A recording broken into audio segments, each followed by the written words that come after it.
Well, thank you very much, Julian, and thank you very much, Gemini. That was a great introduction. Thank you.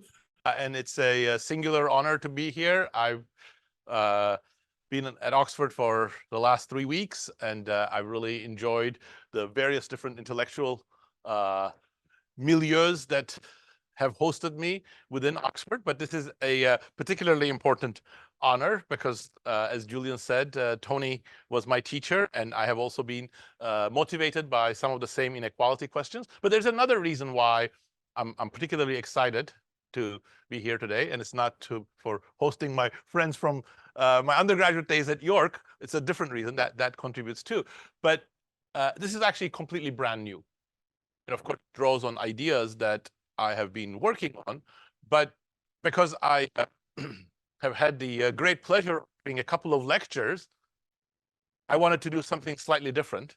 So this is the outcome. So this is building on what I have been working on for quite a while, but it's more forward-looking. It's about several topics that I am actually exploring right now, and perhaps they will come together. And so this is the first attempt to share these ideas with you. So it's a particularly interesting experience. So what is this talk about? Reclaiming humanity in the age of AI. What I want to share with you is a particular perspective about what we might want from the various technological and social changes that are affecting the world, and how we can make them work for what I will argue to be the essence of human flourishing. By human flourishing, which has become a somewhat more popular concept over the last 2 decades, I think many people mean somewhat different things, but the common element is some sort of effort to achieve comfort, health, opportunities, capabilities. Again, themes that economists, including Tony Atkinson, Amartya Sen, and others have also emphasized. But implicit in many of the notions of human flourishing, although not always emphasized, is what you might call human agency. I don't think we can achieve what we mean by human flourishing if humans are completely choiceless and are given the comfort, health, economic prosperity, but without them playing a role. By human agency, we mean individuals making choices, getting greater capabilities to understand the world, to shape their own lives, to shape their own opportunities.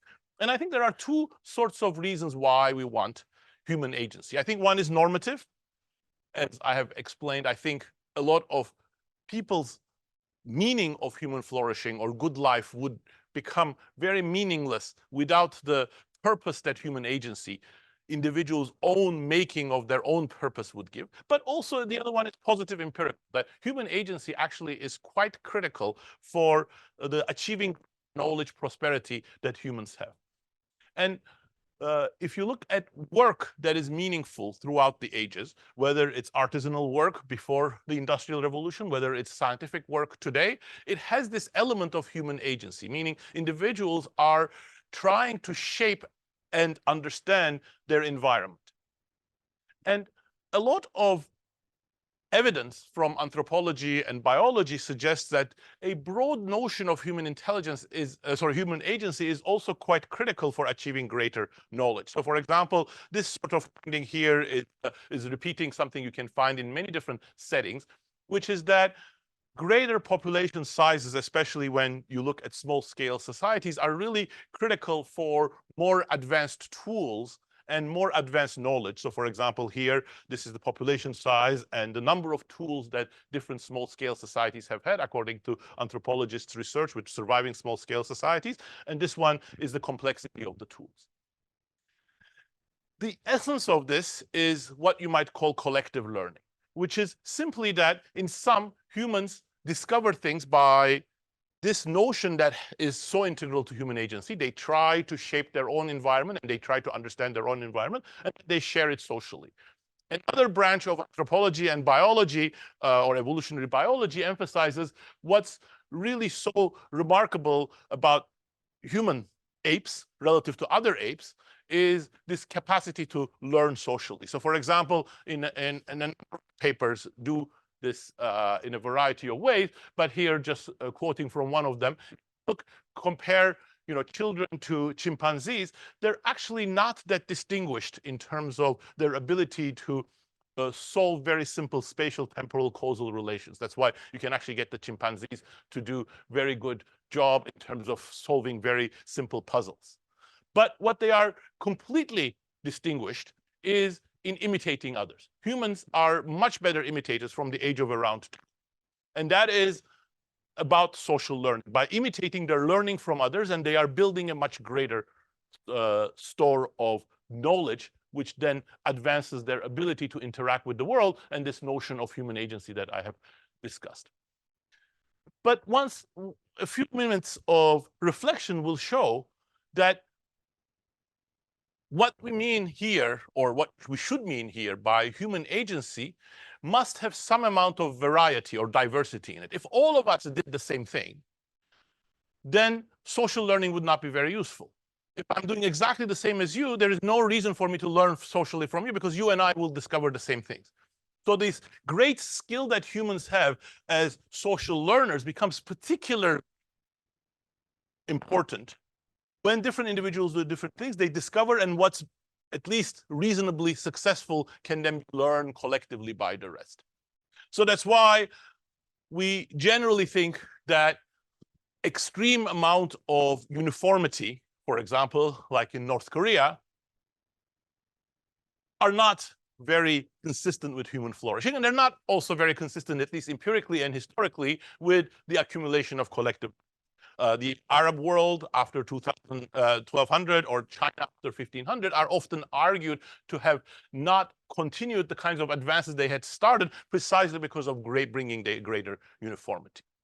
So I think my thesis here about reclaiming humanity is going to be about where we are in terms of having this combination of variety, diverse learning experiences that we share collectively, and use that for shaping our world. And my argument is that we have two related but distinct threats to this type of approach. One is a narrow, one-dimensional view of human talent, and the other one is artificial intelligence. What do I mean by that? By the one-dimensional view of talent, what I mean is a perspective on the world, for example, such as the one that was advocated by the famous or infamous poet by Herrnstein and Murray, where individuals are ranked by their capabilities, and those capabilities are more or less one-dimensional. There are smart people, there are less smart people, and of course, smartness here means mostly analytical things, that the kinds of things that we learn in college education, places like Oxford, or very selective high schools. If that's the case, Julian is smarter than me, he can do all the learning, I don't need to do any of that discovery. If, on the other hand, you have a view in which there are multidimensional talents, then Julian can do his own discovery, I can do my own discovery, and we have a lot to learn from each other. Ideology matters, and I'm going to try to argue that the unidimensional view of talent really is reducing human agency. And I'm going to try to sort of build that case a little bit empirically, a little bit conceptually. In particular, I'm going to argue that over the last 4 or 5 decades, many other dimensions of talent, manual skills, visual skills, social emotional skills, have been sidelined at expense, have been sidelined in favor of this unidimensional type of skill that is often measured in entrance examinations or IQ tests, the kind of the Herrnstein-Murray perspective. That diminishes the value and discourages the kind of learning that's very critical, the one that I was citing in the slide, where you are using both mental capabilities and interaction with the physical world, which has been very, very important for the generation, creation, and development of tools for the last 100,000 years of humanity. And second is that AI on its current path is actually diminishing human agency, because rather than augmenting humans, it's actually taking decision capabilities, capacity from humans. Oops, wrong direction. So the first thing I want to show you, mostly focusing on the UK and the US, is that one aspect, one facet of this increasing unidimensional view of human capabilities and skills, in particular as it pertains to the diminishing social status, economic standing, and political voice of less educated people. Put simply, it's not so much fun to be a manual worker in the United States or United Kingdom at the moment. So let me start with the pure economic aspect of it. This is the evolution of inequality in the United States over the last 60 years or so. And what I'm showing you is the evolution of real earnings, inflation-adjusted earnings, weekly earnings in particular, for men and women and workers of different education level. So here in orangish thing, which now feels like brown, workers without a high school degree, green is workers with a high school degree, black is workers which have associate degrees, for example, from community colleges in the United States, blue is workers who are college educated, blue is workers who have a postgraduate degree in the United States. On the right, you have the same for women. What you see from 1960 onwards, everything is normalized to zero, so you can trace the cumulative changes in the earnings of these different groups. What you see from 1963 onwards is that these curves are essentially on top of each other. You have the period of shared prosperity where real wages are growing in tandem for low education and high education workers. The low education workers are working in factories, in offices, in various different types of artisanal tasks, but they are earning as much, or their growth of earnings is very parallel. In fact, if you extend this figure going back to the 1949 and 1950s, you can't quite do the separation between college graduated and postgraduate workers. And postgraduates are important for my story because it's really, they are emblematic of this sort of shifting values and shifting economic power. But so that's why I'm not extending the figure there. But if you did that, you'll in fact see that manual workers are increasing their earnings even faster than college-educated workers during that period. So there's no law of capitalism that educated workers are going to do better. In fact, for about 35 years, both in Europe and in the United States, they have done equally well or sometimes even better than the more educated workers. But from 1980 onwards, you see a completely different picture. And this completely different picture is not just one of inequality. You see the inequality, the gap between, say, the bottom and the top of these curves is opening up, but also one in which, despite the fact that the economy is growing, productivity, however you measure it, labor productivity or total factor productivity is growing, and the earnings of, say, for example, postgraduate workers, both men and college graduate workers generally is increasing. The real earnings of low education workers, blue collar workers, artisanal workers is actually declining, and declining quite sharply.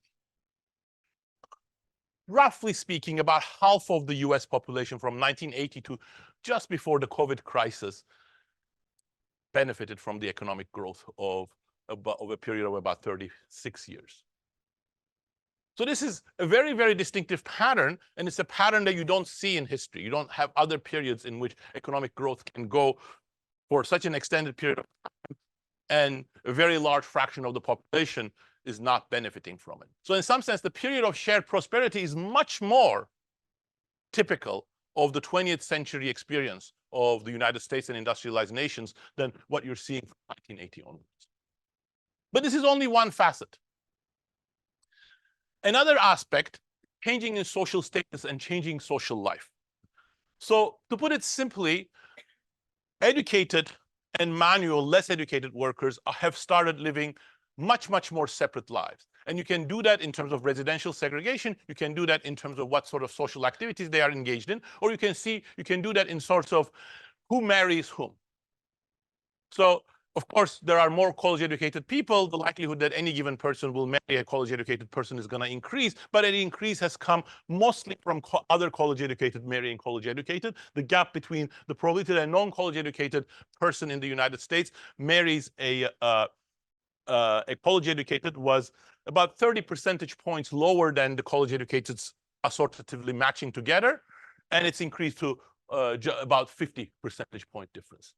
But actually, the big story is the postgraduates. The likelihood that postgraduates marry postgraduates has completely skyrocketed. So the very elite live separate lives, marry separately, and of course have much greater social status. Together with economic change and social status also comes changes in the political landscape. Again, I'm simplifying, but the simplification is not a very severe one. By and large, the educated used to support conservative parties in the industrialized world. And that picture has completely changed. So the workers' parties, like the Labor Party in the United States, the social democratic parties in Germany and the Nordic countries, which typically got their support from manual workers, blue-collar workers, workers with lower education, now get most of their support from the educated, and the same is true for the Democratic Party, even more so in the United States, except that the Democratic Party was never a pure labor party, so that's why I separated them. So here is one way of seeing this from evidence by Amory Gethin, Clara Martinez Tolando, and Thomas Piketty. And this is the summary for all the industrialized countries for which they have the data. Here I'm showing one snippet of it for each country separately. So they're looking at the difference between the top 10% educated. Why top 10%? That's a good measure of all the college graduates when you go back to the 1950s. So essentially, it's like the college graduates versus the rest in terms of who they're voting for. In 1950s,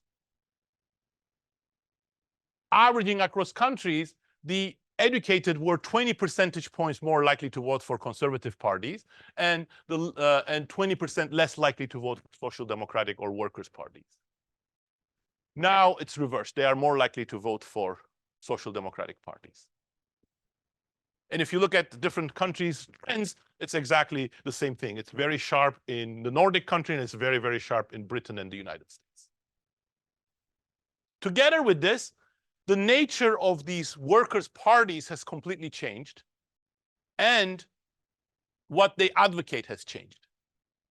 So this is evidence from a more recent paper by Suresh Naidu, Ilyana Kuzimienko, and Nicolas Longuet-Marx, focusing on the United States. This is repeating what I showed you for the other countries for the US. The education gradient, which was negative for voting for conservative, negative for voting for the Democratic Party, has become strongly positive. But it's not just the voters, it's who the politicians are. So if you look at the share of US federal politicians, so the US House of Representatives, the Republicans were much more likely to be educated than Democrats in the 1940s. Today, it's the complete opposite. The Democrats are much more educated. What does this imply for politics? Well, for certain things, the educated are still broadly aligned with the less educated. So if in the United States you look at, for example, the what these authors call redistributive politics.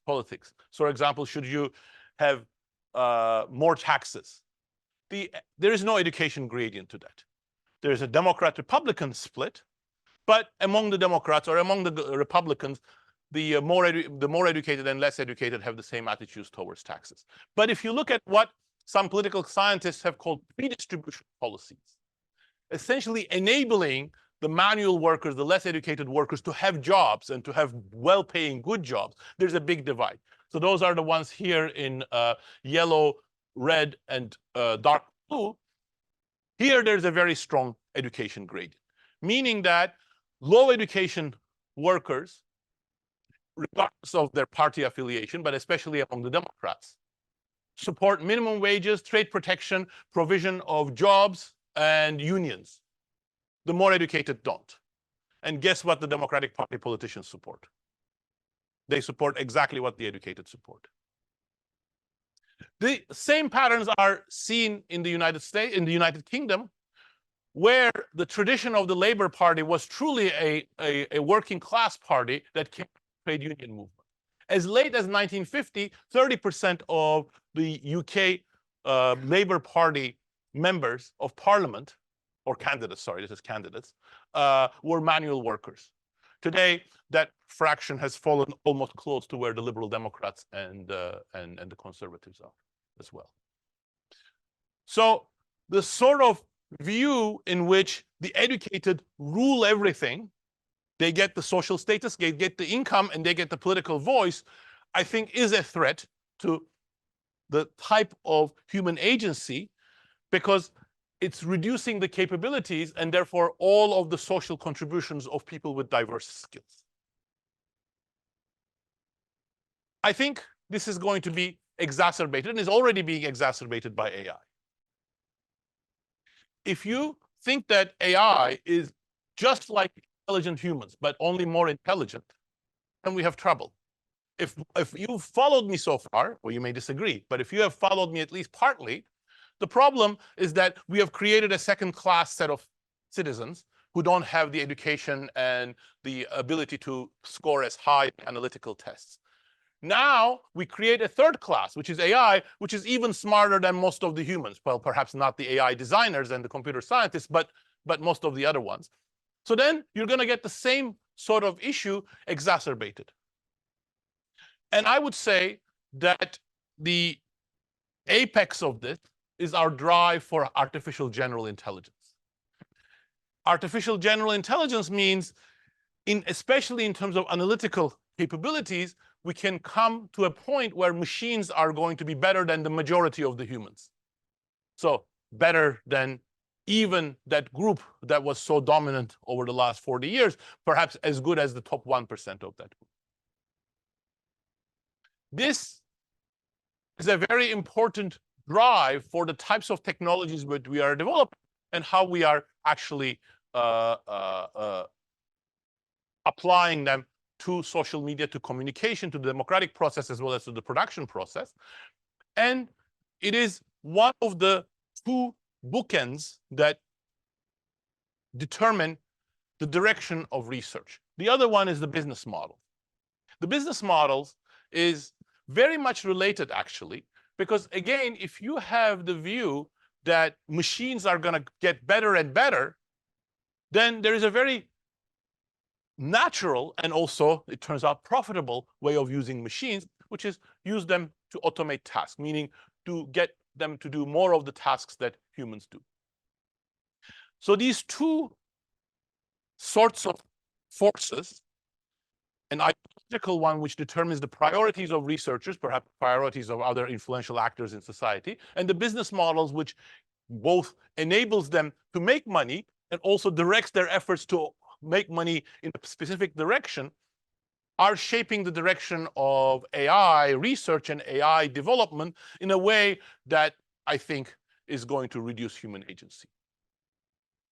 So where does that ideology come from? Well, I think it comes from the beginning of computer science. The beginning of computer science cannot be conceptualized, cannot be understood without this brilliant gentleman, Alan Turing, who was a true pathbreaker in terms of the advances he made in computation theory. And he was also a general thinker. But I think his general ideas have been as influential as his mathematical ideas.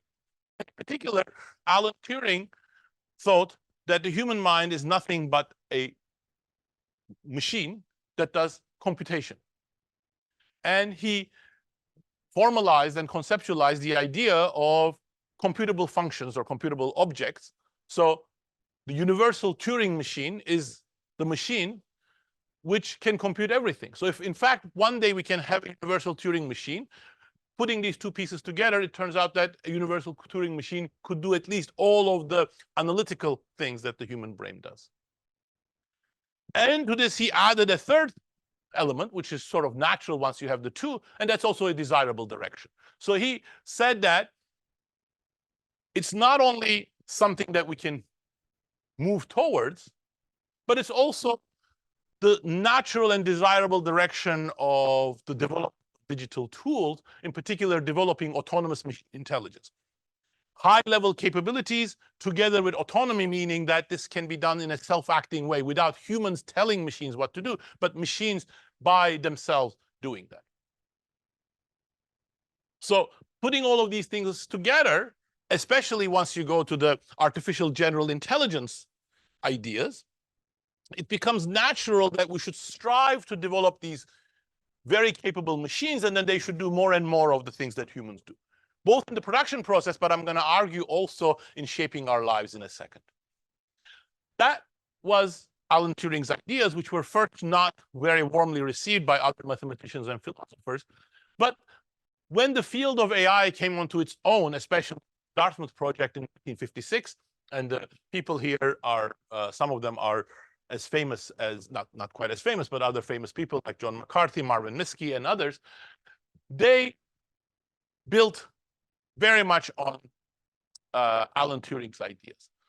Whole field of artificial intelligence started as machines are going to be analytically better than humans. And in fact, all of these gentlemen made the prediction that given the NSF funding which they received for the Dartmouth project, within 6 months, they would have made enough advances that computers could do everything that humans could do.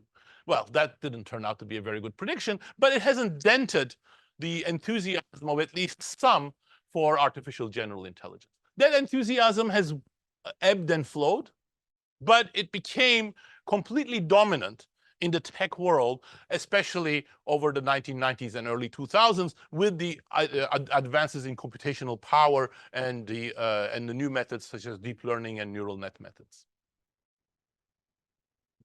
This, of course, could not have been completely ideology. So ideology is important. It also needs some sort of economic support.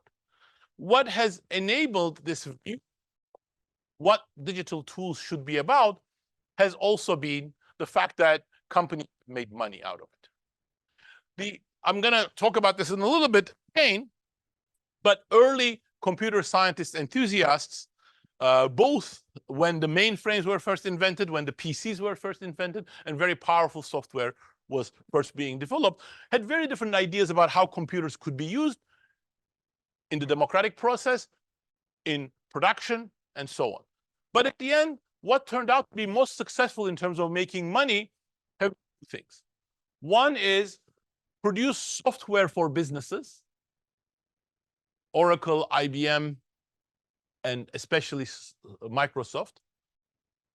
And a lot of that software was sold to companies so that they can automate work and cut labor costs.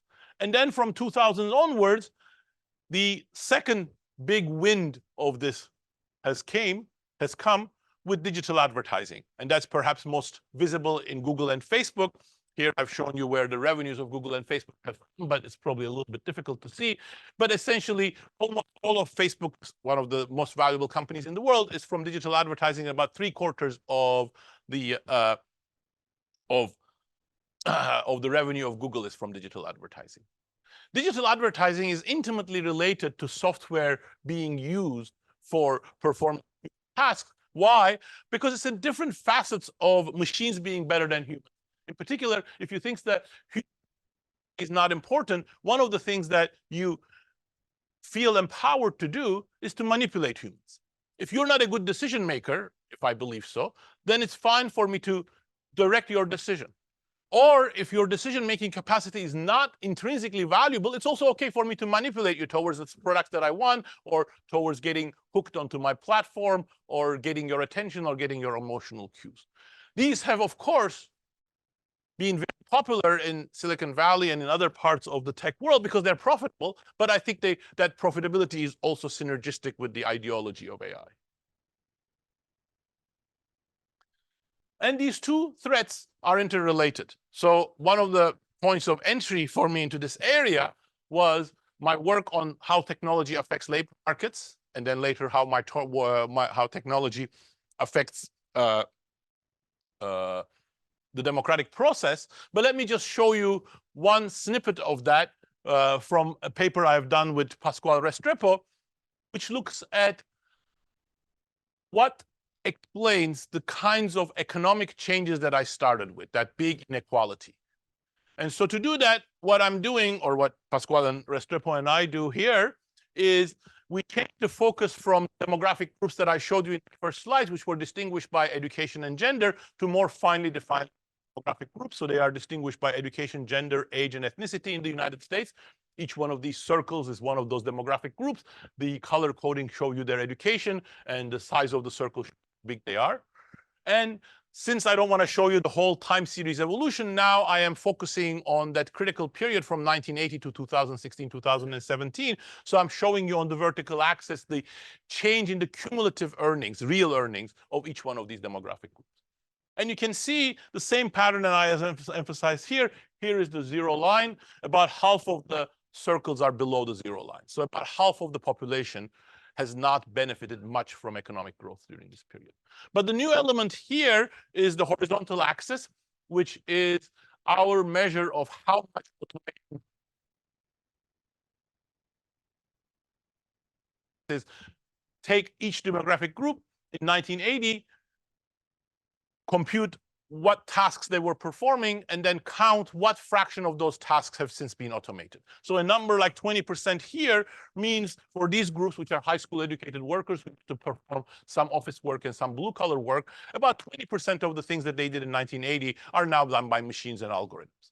And what this picture shows is that a very important determinant of that inequality surge, and in particular of the decline in the real earnings of different demographic groups, is how we have used digital technologies. We have used them for automating work. So we have used them for taking the tasks away. But of course, what I'm not arguing is that automation in itself is bad. Nobody wants to go back to the days in which we use shovels and muscle in order to lift stuff and dig stuff. Excavators, cranes, and other mechanical devices are great. Automation is fantastic when we use it to take away the difficult, less pleasant tasks away from humans, and at the same time create new tasks for humans. But I think that's what we have failed to do, as I'm going to argue. And again, this is not just a pure economic change. It's also a social change and a social status change. There are many ways of seeing this, and I think it has not received as much attention from economists, but I think it's real, which is that actually part of the change is not just economic, but is social status. Some of the manual tasks are still not badly paid, but people don't want to do them. So one set of tasks in the US economy, and I think the same is true in the United Kingdom, that are quite well paid and are actually scarce are craft work, electricians, plumbers, carpenters. But if you ask young people in the United States whether they want to do this type of trade, no, they don't want to do it. It's physically dangerous, it's dirty.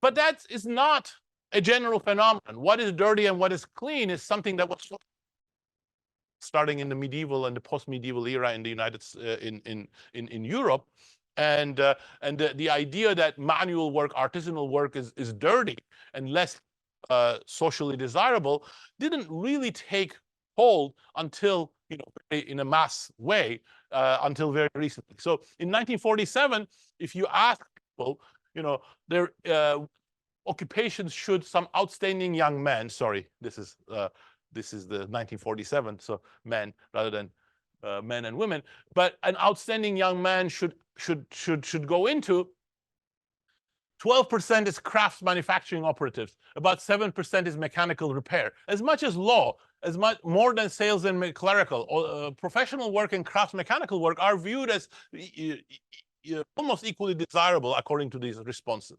But if you look at it today, it's a complete gulf.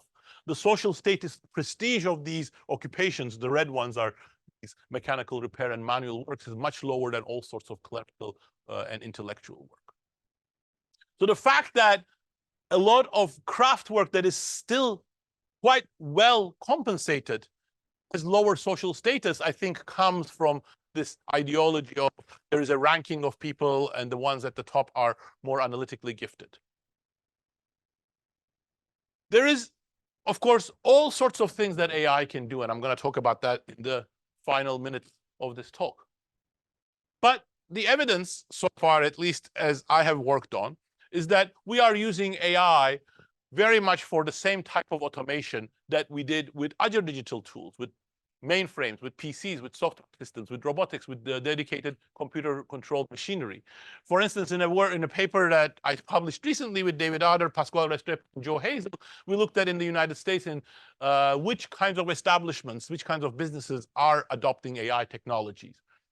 You see there isn't much of an AI in the 2010s, 2015, but there's a big takeoff around 2017, 2018. And which are the companies that are doing that? Well, it's what we call those that are at the top of the distribution in terms of replaceable tasks. Those are the ones that have tasks that can be done by AI. And in fact, what you see is that they stop hiring workers once they stop investing in AI. Now, the problem that this brings is not just the social changes that I'm emphasizing. The essence of human flourishing, of course, is that I said, we get the human agency, but we also get better health, better comfort, more prosperity. So perhaps you might say, well, Daron is quibbling about these issues, but if we get these big productivity gains so that everybody's going to become richer, all of these other issues are going to become second. But the evidence is that with digital technologies of computers and other forms in the 1990s and 2000s, and with AI in the 2010s, we are not seeing these big productivity gains. And why are we not seeing big productivity gains? Well, if in fact part of this drive for AI is an excessive automation, meaning that actually humans are not so bad in the things that they do, these diverse skills, these various capabilities, and machines are essentially trying to replicate humans, sometimes well, sometimes not so well, then you're going to get perhaps a little bit of cost savings, a little bit of productivity growth, but you're not going to get revolutionary productivity changes. This is what Pasquale Restrepo and I call so-so automation. Yeah, it's a little bit okay. Perhaps Gemini can write something not quite as good as Julian, but almost as good. But if we replace Julian, we're not going to get a big productivity gain. Julian won't be happy. We might actually get a productivity decline. That's not the way to actually get the productivity or the prosperity part of human flourishing either. Again, what I'm not arguing is that automation is bad. Automation has been with us since 1750, at least, the beginning or thereabouts of the Industrial Revolution, and it will be with us for the next several centuries as far as we can see into the future. We're going to automate more and more things. We're going to automate parts of the science process. We're going to automate part of the things that we do in the physical world and in the mental world. Nothing wrong with that, so long as it doesn't become unbalanced, meaning that so long as we automate at the same time as we create other things in which humans can flourish, human agency can exhibit itself. And in fact, that's also important because human creativity can contribute to productivity. And if you look at history, this is the pattern you see repeatedly. Periods in which automation was the only order of the day does not bring anything approaching shared prosperity, and often it actually even disappoints in terms of productivity growth. Periods in which you see both labor demand, wages, employment, and productivity flourish are the ones in which automation is coupled with increasing their capabilities to perform sophisticated tasks. This is one emblematic example of that. Henry Ford's Rouge plant in 1919. It's one of the most innovative plants that Henry Ford introduced.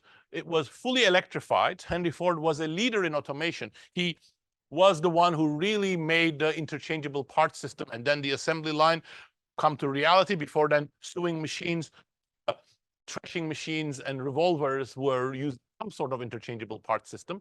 But he perfected that. He brought much more machinery because he had the idea of using decentralized electrical power so that each machine can be powered by its own source. So that created much greater flexibility to move objects around. So this was a much, much more mechanized and, in some sense, automated factory. But that wasn't the only thing that Henry Ford did. Henry Ford, at the same time, also completely expanded this range of tasks that human workers were involved in. What was very distinctive about the Henry Ford factories, they were engineering advances.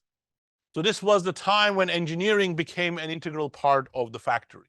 So everything was designed, maintained, repaired, tracked, and planned to a much higher extent than the factories of the 19th century.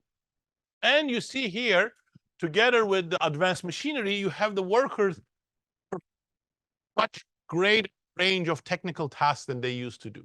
Now they're working with machinery, they're making the machinery work, and they're doing things that they weren't able to do before because machinery now expands what they can do, especially with the right amount of training. The same thing is true in the 1940s, 50s, 60s, 70s, when I showed the period of shared prosperity. That period was also distinguished not just by automation, which was rapid, but also introduction of very new tasks that did not exist before. And today, in fact, you can think about this. Most of the tasks that people both in the outside world or in academia or in professional work, are performing tasks that did not exist in 1930. Even in occupations such as professor, accountant, financial advisor, most of the tasks that these occupations are doing did not exist in 1930, and many occupations are completely new. So it was this new task creation by combining information, training, and new machinery that was so important for wage growth in the 1940s, 50s, 60s, and 70s. And it was also so important for the auto industry, which, of course, did become the first mass production engine, but also it increased its employment and wages much, much faster than the rest of the US economy. The employment level in auto industry increased by tenfold from the beginning of Henry Ford's adventure to around the beginning of World War II. Now, I've said that it isn't just automation. It is also how AI plays a role in the rest of our world, in the rest of our lives. And I think the best way of understanding that is to think about what AI does. I think the promise of AI, as I'm going to argue, is that it's an informational tool. It has the possibility to provide us much better information. But then the question becomes, is that information expanding human agency, or is it constraining human agency? And I think there is, my at least concern is that right now it doesn't do so. And let me try to explain that in two steps. The first one, or the first step, is that if you are going to provide information human, one big danger is exactly extinguishing what I started with, which is the diversity of action, diversity of experimentation. The danger signs that I highlighted earlier on was North Korea, where everybody does the same thing. Everybody is taught to think the same, or the Arab world after 1200. Well, if we give everybody very strong information, this is the right way to behave, I think the danger is that we might just get that, perhaps without wanting, perhaps without caring. Is this fanciful thinking? Well, I don't know. But even much more benign and actually much more useful technologies, in my opinion, than AI, have created a little bit of this tension. I depend very much on GPS, and the entire online trading system today depends on GPS, and traffic depends on GPS. But GPS creates one danger. If everybody gets the same recommendation, everybody might use the same roads, and that is exactly one type of experimentation diminishing that I was talking about. This is what happens in London after GPS is introduced. People get increasingly the recommendation to side roads in order to avoid the congestion on the main road, and congestion on the side roads start. Now, again, depending on your approach to this, you may not care. If you think that Gemini is going to get so good that it doesn't need human experimentation, this is not a big deal. If, on the other hand, if you think that Gemini or ChatGPT are not going to get that good, which is my view, then this is concerning. It is particularly concerning if you think that human agency and humans making their decisions, their own experimentation, is intrinsically valuable. Well, I think the evidence suggests that you shouldn't pin your hopes on Gemini getting better than humans by itself anytime soon. And in particular, this negative effect on human experimentation and human diversity of actions is already having an impact. So one place where you can see this is in Stack Overflow. One of the most impressive things that ChatGPT does is that it actually can write subroutines for you in HTML or in JavaScript and so on. How on earth does it do that? Is it so smart that it understands the rule of programming in the same way that, AlphaZero understands Go and chess? Well, it turns out no. It's actually learns programming the same way that it learned, writing the kinds of text that Julian read. It sort of learned from examples, and it knows how to put the different pieces together. So where did it learn that from? It learned from Stack Overflow, or one of the main places where it learned is Stack Overflow. So Stack Overflow is this wonderful website. There's one for math and one for computer science, and there are different versions of it in different languages and so on. And you can ask questions from experts, and experts provide their time and they think about solutions. They know that they tell you. Sometimes they go in Math Overflow. Many questions then lead to new theorems and so on. This is what Stack Overflow traffic was in the United States computer science. This is what happens after ChatGPT was introduced. Traffic on Stack Overflow completely collapses. Why? Because now people are asking ChatGPT to do how can I write this subroutine? This is Math Overflow, it's constant, and Stack Overflow equivalents in Russian and Chinese are constant as well. Why? Because ChatGPT was banned in those countries. So this is essentially AI digging its own grave. The kinds of human experimentation that built into collective learning is being destroyed by AI. Now, you might again say, well, this is not a problem. AI doesn't need humans. So perhaps the next AI model can learn from itself. Well, there is some disagreement on this, but at least a number of people find that that actually doesn't work very well. So if you feed AI-generated content into the new AI models, it collapses or very bad behavior. So right now, at least with our current technological level, AI very much is humans. But if AI extinguishes human experimentation, that's not going to be good for either humans or AI. But actually, the situation is a little bit more nuanced and more interesting than that. The sort of thought experiment that I was worried about is, I'm going left, Vince is going right, and then, an AI model that is informationally superior to me and Vince tells go right. So I should follow Vince. Well, that was the end of experimentation scenario that I was worried about. Or I could just ignore this recommendation, which can have gotten no benefit out of it. But actually what we want is that I don't blindly follow it or completely reject it. If I want that information to expand my human agency, to my capacity as problem solver or decision maker, I want to take that recommendation, combine it with my own expertise, with my own knowledge, with my own, perhaps, instincts in some problems, with my own preferences, and find the right synthesis.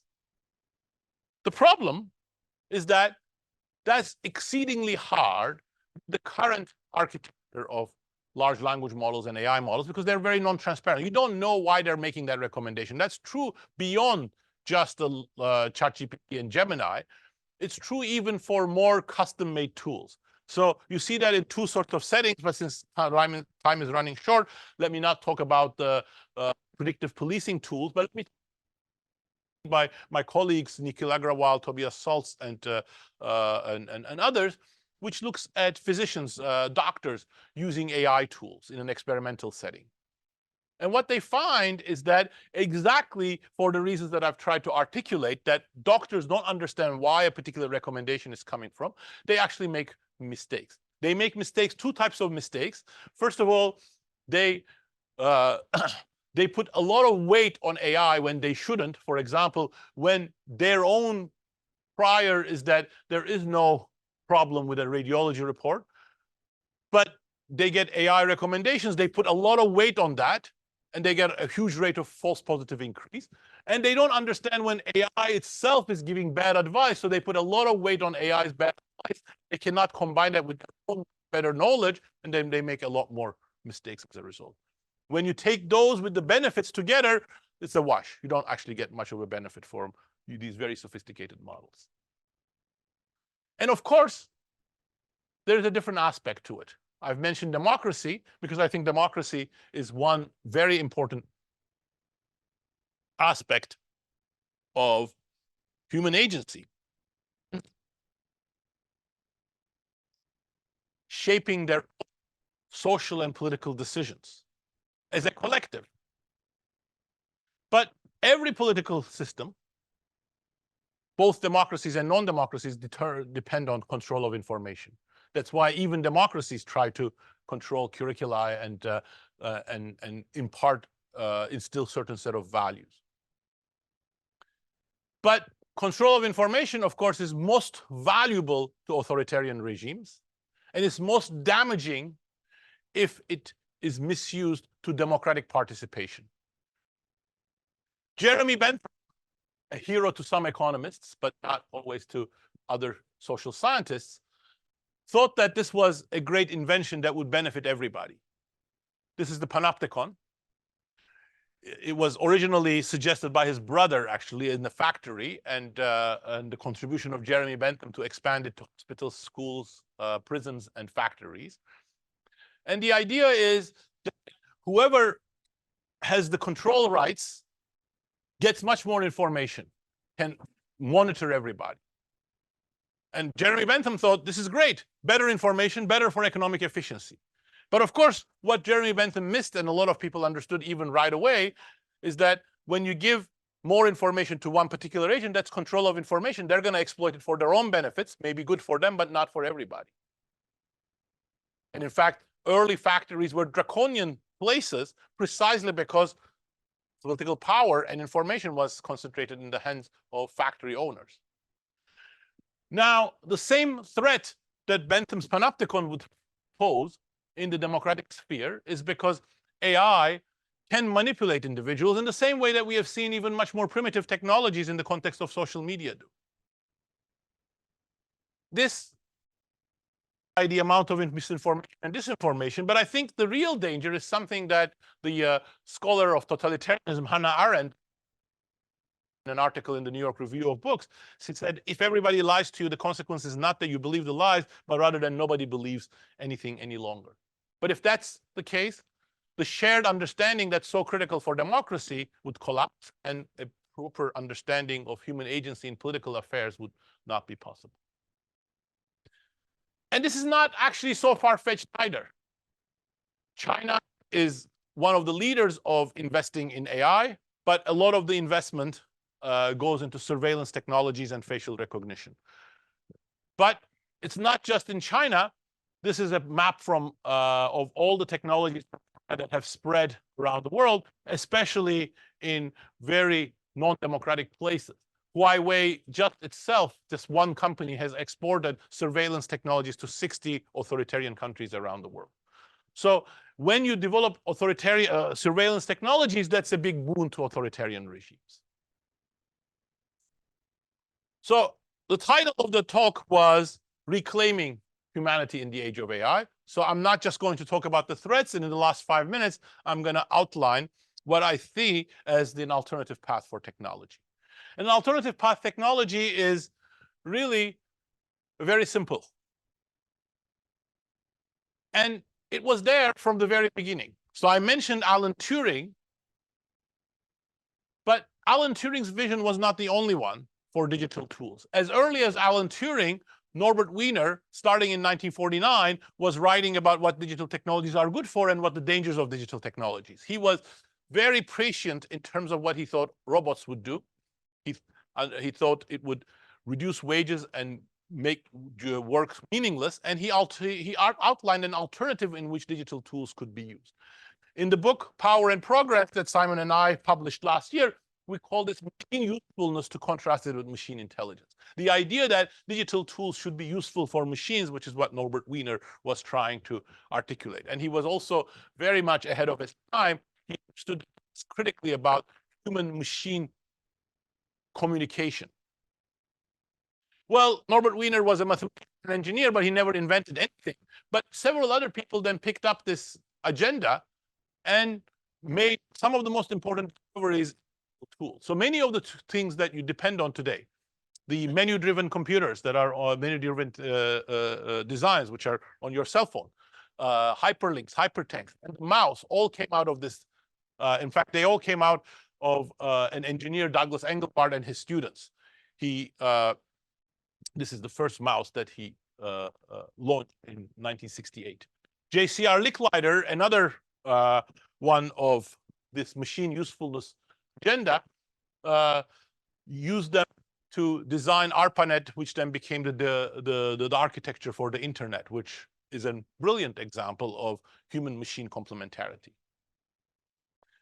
And in fact, JCR Licklider, 60 years ago, wrote this article in which he says, called computer or human-machine symbiosis. The hope is that not too many human brains and computing machines will be coupled together very tightly. And what he means by that is, of course, not that we're going to put chips in humans' brains, but that computers are going to give information to humans. That wasn't feasible with personal computers or with other tools, but it is possible with AI. It is possible to use AI for providing better information for human decision. If you do that, voila, you actually expand human agency. Human agency is about humans making better decisions, themselves capable of making the decisions. And what's a barrier to that? If I tell you what to do, if you don't have the right information, that's a barrier to it. If I provide the right information in the right way to you, that actually expands your human agency. So actually, even though he doesn't use that language, that's exactly what JCR Licklider was about. But will we get there? No, I don't think so. Not on our current path. The current path, as I've argued, is by these twin powerful forces. The AI ideology centered on autonomous machine intelligence and artificial general intelligence, and the business models of monetizing digital tools by automating or by manipulating people via digital ads. So if we are not heading in the right direction, there are generally three correction mechanisms that take us there. One is the market process. Perhaps the market process finally will provide the right signals to decision makers to use AI, to use digital tools for expanding human agency, for workers more productive rather than just automating work, and then that will trickle down or trickle up to the research process. Well, I think the market mechanism works great for many things, apples and oranges, but it doesn't work so well for innovation. Innovation is the quintessential activity which creates externalities, and ideas, aspirations, priorities are so important. There is no theorem in economics that the innovation is going to be first best just by the market process. And in fact, if you look at other episodes, such as the early phases of the Industrial Revolution, the market process didn't get us out of that. The early phase of the Industrial Revolution created exactly the same sort of tensions, stagnant wages or declining real hourly wages for workers, especially for the workers in the most advanced or dynamic technologies. These are the weavers. Their real wages declined by about threefold from the beginning of the mechanization of weaving, while our average wages themselves were pretty stagnant. The way we got out of that was fundamental political reform. Britain became largely democratic, starting from a very aristocratic and top-down political system. Labor organization, trade unions that were very heavily prosecuted, became legal and started negotiating on behalf of workers, especially in the last quarter of the 19th century. And the direction of technology changed away from just automating towards new tasks, new industries, making workers more productive. Another correction mechanism is the scientific process. Perhaps scientists are going to find the right things, even if the market, even if the AI ideology, even if the business models are pushing in the wrong direction. I'm not hopeful. I'm not hopeful because the scientific process is completely taken over by the AI industry. In 2003, almost all AI models were academic research. Today, it's about 10%. Because AI demand is so much stronger from industry and AI research costs so much, a lot of it from the industry or industry academic collaborations. And even those who are doing pure academic research, they rely on funding that's directly or indirectly from the industry, and industry's values are very heavily influencing them in the United States, at least. As a result, scientific process is very likely to follow where the industry goes. That leaves the third correction mechanism, which is the one that actually changed the direction of the British Industrial Revolution, the institutional correction mechanism. And the institutional correction mechanism means that we change regulation, institutions, norms, and incentives so that both the business models and the priorities of the businesses and industries change. And that's exactly what happened during the second phase of the Industrial Revolution. That's also what was very much important through the regulatory system in the United States and the rest of the industrialized world in those decades of shared prosperity that I mentioned. But since I want to leave enough time for Q&A, and some of these issues may come up in Q&A, let me stop here, and then I welcome your questions and comments. Thank you.